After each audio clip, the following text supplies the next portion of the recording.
from a mindfulness standpoint, if we were sitting on the rock and that self-deprecation was coming Yeah. down river a bunch, and we're like mindful of it and aware of it, we're like, I'm not going to act on that, but I am seeing it come down the river quite a bit.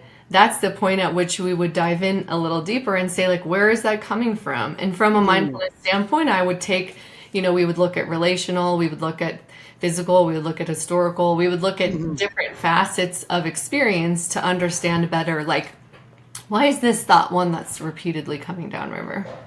That's interesting, and I could imagine when they're in it, it must be so hard, to actually sit on the side of the river because I could imagine somebody saying, like if they're saying, "Oh, I'm not worthy of a better relationship," right? Yeah. That they can then find the proof that they're not worthy, right? Or I'm such a loser, or I'm a bad person. Then they find the proof of that. So I don't know if that's something you bump into, but people sometimes just become so convicted to the belief, that they have a thought and they think because they have a thought, it must be true. It's not just a thought or a feeling, it's a reality in that moment. And it's sometimes hard to shake that up or sit on the sideline, right? When it's coming and it's kind of flooding you, I guess.